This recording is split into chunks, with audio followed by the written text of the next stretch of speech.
John.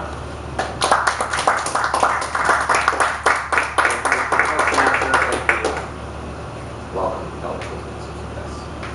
So everyone has been watching in the news. We see the price of gold been going up, not just this past week, but really for the past 10 years. So tonight I'm going to tell you some of the reasons why it's going up and a bit of history about gold. A few things to know about gold is it's indestructible. All the gold that's ever been mined, it's still with us. It's not like a cantaloupe or something where you eat it and it's gone. All the gold that's been mined for thousands of years is still with us. At the same time, it's very rare. All the gold in the world, if you put it all together, would just fill up a 66-foot square cube, which is pretty amazing. A few other things about gold. It's used for three things: for investment, jewelry, and industrial purposes. Now, how many people think the US dollar is actually backed by gold? That's good to know. But it was, in 1971, it was backed by gold. I don't know about for individual people that have their dollars, but countries could, like France had $400 billion, they could say, give us $400 billion worth of gold. But what happened in 1971 is countries started asking for their gold, and the US was running out of gold. So the Nixon administration said, from now on, we're not on the gold standard. It's just, we're the world's currency and we can do what we want. So since 1971, the US started printing more money, and we started having a little more inflation in the past, earlier in the century. But to get back to today, as I said, gold's been going up for about the past 10 years, and there's a lot of reasons for it. The two biggest main reasons, in my opinion, are India and China. You see, India and China, there's over 2 billion people. I think the US has about 40 million, something like that. But in the past 10 years or so, India and China, they started going from a developed economy to economies like ours, where they're growing 10% a year with gross national product. So 2 billion people are starting to enter that middle class. They're getting more buying power.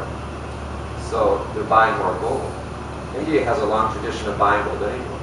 But if you can just imagine say 1 billion people that were poor, and now they have jobs, they have money, they can buy gold. I'm trying to stress that the main reason something goes up is because someone buys it. It's a supply and demand thing. So that's one reason. I don't want to get too technical because I'm not an expert, but another big reason is all the countries in the world, they have their own central banks. And up until a few years ago, most of the world's central banks, they would keep their gold because it was just up until the past few years, they were selling their gold. Now they're keeping. So like the European countries had an agreement where they could sell up to 500 tons of their gold each year. But in the past years, with all the financial problems you've seen in the world, and a lot of people don't know what the heck's going on, most of the central banks started to keep the gold. So this also put pressure on the supply. Whereas before 500 tons of gold were being sold every year, now in some cases central banks are buying it. So you have all these different folks that are buying gold, yet at the same time, very similar to oil, it's kind of, the production has been basically flat for the past 10 years. So you have 2 billion Indian and Chinese buying gold, world central banks not selling their gold, yet the production, the amount of gold mined every year has been like the same. So that puts pressure on the price of gold. And then the other reason is the US.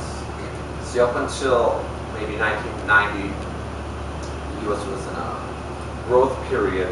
We were a very strong country economically, and we're still a strong country economically. But the fact is now we have a $14 trillion deficit, and many folks are worried about inflation, and they're also worried about the dollars they hold. A lot of foreign countries hold our debt, like China has $1 trillion, and Japan and all these countries. And instead of buying dollars, all of a sudden they're thinking, maybe it's going to be worthless paper someday. Hopefully that won't come, but maybe instead of buying dollars, we're going to start buying gold. So all these different things have been pushing the price of gold up. Gold is the same everywhere. You can have an ounce of gold, and it's mostly it's traded in dollars. Your ounce of gold is worth the same wherever you go in the world.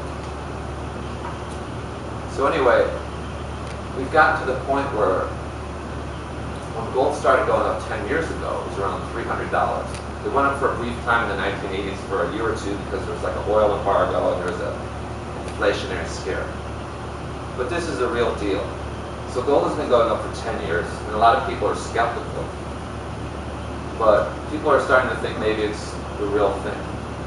So some people think the world is in a commodity super cycle. Gold, it's not really a commodity, but for tonight I'll say it's a commodity. So generally commodities are very cyclical, will stay flat for years and then go up. So we've seen like food prices and all sorts of commodities, oil, basically been going up for 10 years. And a super cycle can last anywhere from like 15 to 20 years. I used to trade futures, so it's really watching. So I'm of the opinion, and other people are, that we're in a super cycle, that basically we're halfway through. So if we have another 8 to 10 years of gold going up, there's still a ways to go. It's not what everybody, no one can predict the future. But these are all a lot of different points of view. Some professionals think gold is worthless. Others think it's the only thing worth having. To bring us to the close, some people might think, how can I buy gold? What do I do? I mean, some women have gold jewelry, or you see this news of a new gold mining stock that found big gold deposit and it goes from $1 a share to $100 a share. But really the best way to buy gold is you can buy gold coins at your local coin shop. You can buy little gold bars. And you can buy, in the past few years, we've had a lot of new financial instruments. You can buy a gold ETF, which is an exchange traded fund. It's kind of like a stock, but you're actually buying value of gold. But now that I've convinced you all to buy gold, I'm going to tell you that gold is actually very volatile. How many people know what happened today with the price of gold? I didn't see it. Gold dropped like $100 today. It had been going up every day, almost for the past month. I think it went up to $1,900 an ounce. And then today it dropped $100, and folks are like, see, it's a bubble, this, that. What it is, it's a mini bubble in a bull market. But my point is, gold is very volatile. So if you're going to buy gold, you want to have it as a long-term investment, something a minimum of 3 years. Gold may vary from 1750, it could drop down to 1400, back up to 2015.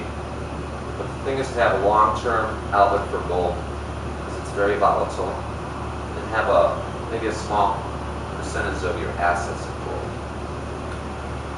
And the other thing we should worry about is inflation, because gold tells us there could be inflation down the road.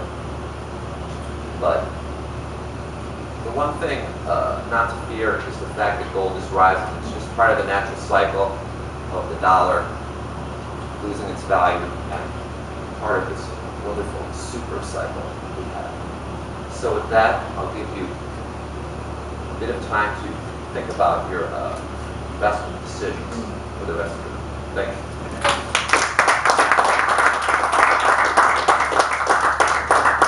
Thank you, John. That was an excellent speech. I actually had my money in gold and silver since '04. Through those